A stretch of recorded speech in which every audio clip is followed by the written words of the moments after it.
It's here in the harbour, and it really is a must-see for Corkonians, particularly for young families. You'll love it. So more on that. And also ran out of time yesterday. Before I got a chance to talk to an old buddy of mine, we soldiered together many years ago in pirate radio and in clubs and radio stations in Dublin, what have you. And I came across him in The Independent because I found, much to my shock, that he sold his entire record collection.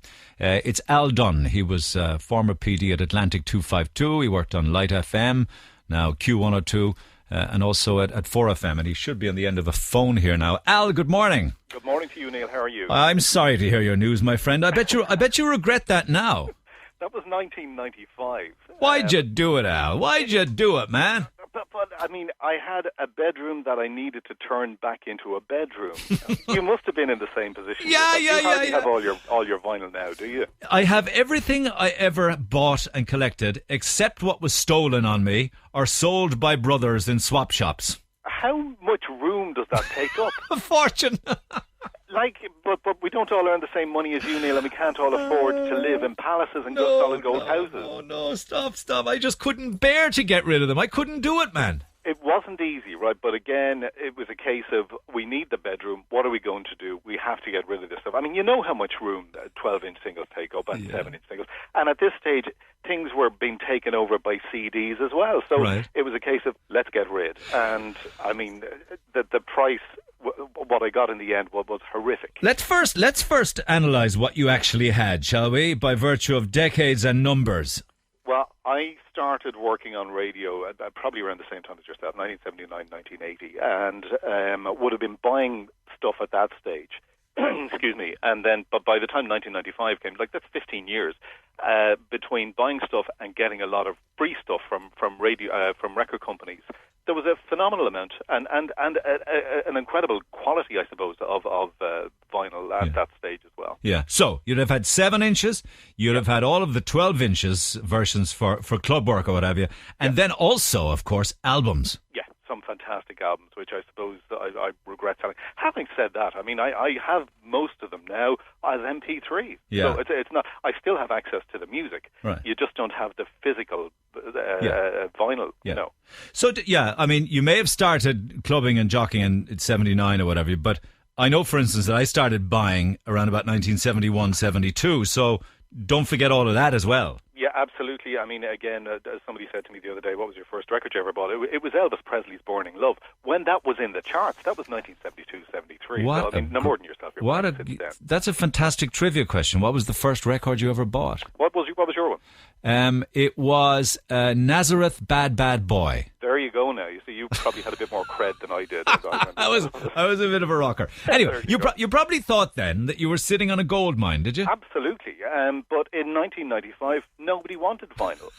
And I mean, I could see myself having a nice holiday out of the money I was going to. A new car. Absolutely. That's it. But it wouldn't even buy me a Lada with the money I got. I put an ad, I think, in the paper, and nobody bid. And I had no backup plan. It was I just have to get rid of them. Into a mate of mine in an arcade who, well, he was an acquaintance more than a mate. And I said, I have all this vinyl. What'll you do for me? And he kind of went, don't know about that, you know. I have a vinyl. Nobody wants vinyl, man, you know. Yeah. Well, you're selling it here, obviously. Did you have a notional figure in your head? I think I was looking for about 200 quid or 250 quid. Oh, my God almighty, peanuts. Exactly. And out he comes to the house, has a look, does the mechanics. I don't know, I'll take them off your hands for 70 quid. You would have to give him 70 quid. Well, more or less, you know. I mean, I have the van outside. If you really want your bedroom back, I'll take them off your hands. Yeah, I know. And again, pleaded with him and some serious negotiation and managed to get 75 quid. No new car. I think I probably managed to get a night out of it. That was as good as it got. So you certainly are talking, hundreds if not thousands? There would have been, yeah. Thousands? I mean, there were boxes and boxes. Thousands, probably. For €70? Well, no, £70 at the time. I mean, let's make it good, okay? Because that'd be nearly €100. A night out, then, just about. Yes, just about. But did you not feel that you were selling your legacy, or you know what you were? It was a case of I need the bedroom. So and most of the stuff I would have had on CD at that stage, anyway, certainly anything I really wanted. So again, still had access to them. I wasn't working in clubs at that stage anyway. I was running radio stations, so I didn't need them for clubs or anything. But I held on to a certain amount of them. Anything that kind of meant anything to me. I didn't hold on to the Elvis one as it happened, but I have a few of them, and my 16-year-old daughter now tells me she wants them when I'm dead. I mean, that tells you how well ahead they're planning. Oh, amazing! I mean, did pangs of regret? I mean, how did that sit with you then? And how come it's back in the news now? Is it because vinyl is back again and people are treasuring it again now? It's back in the news because there is the revival. I mean, the head of HMV I was reading says that sales of vinyl is doubling year on year. Now, realistically, does that mean that he sold 10 last year and he sold 20 this year? Yeah. So I don't know about that, but there are a lot of people who seem to want to get into vinyl. There was a vinyl sale on over the weekend in Dublin, and then the Independent asked me to do a bit about it. Because there is a huge... You know why people want vinyl, don't you? Because the sound is unmatchable. Do you really think so? Yeah, I do. I honestly do. I think that digital and MP3s have squeezed all of the goodness out of sound. I think you see Neil Young now, and everybody is withdrawing all of their products from Spotify and from all of the online services because their music sounds crap. I wouldn't say it sounds crap, but I mean, I think it's probably slightly warmer with vinyl. But I maybe I'm a Philistine. I don't hear that much of a difference to justify going back to it. Yeah. I think there is a physical thing about it. It is really nice to have or go into a record shop and flick through the 12-inch the albums, you know.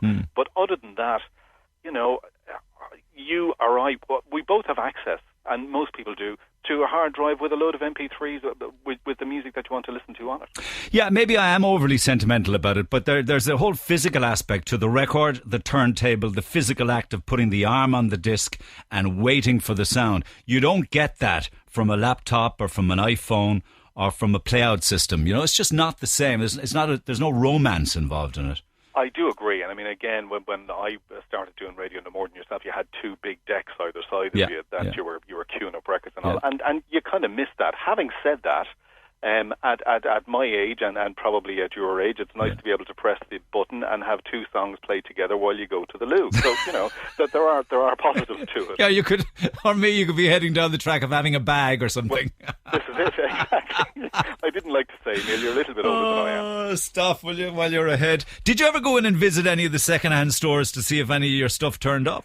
That's how it came about. I was in a store, it could be about 7 or 8 months ago, in Camden Street in Dublin, and I came across 3 singles with my name on them. I used to write my name on the singles. I think it was probably in case they were nicked, number one. Yeah. And I also put the date when I bought them, so that it was always good as a jock to be able to look and say, well, that was in the charts then. Yeah. And I found 3 of them in there. And for what, a tenner each or something? No, they were being sold at €1 each, more than I sold them for.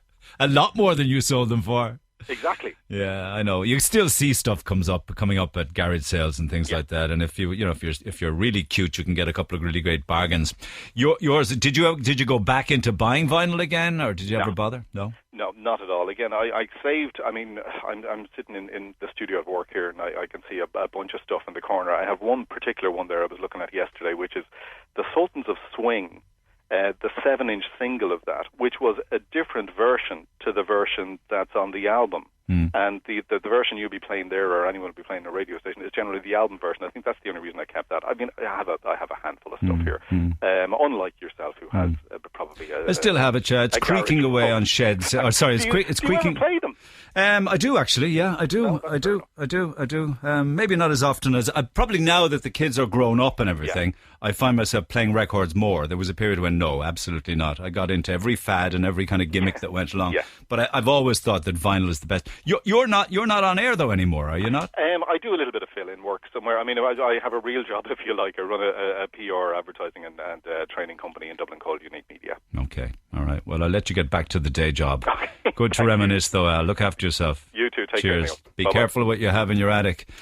Don't be too quick to part with it, because you don't get the bargains. You don't. You know, there's somebody out there will get the bargain. You certainly won't get anything like what you think your records or your tapes or your jewellery or anything like that could actually be worth.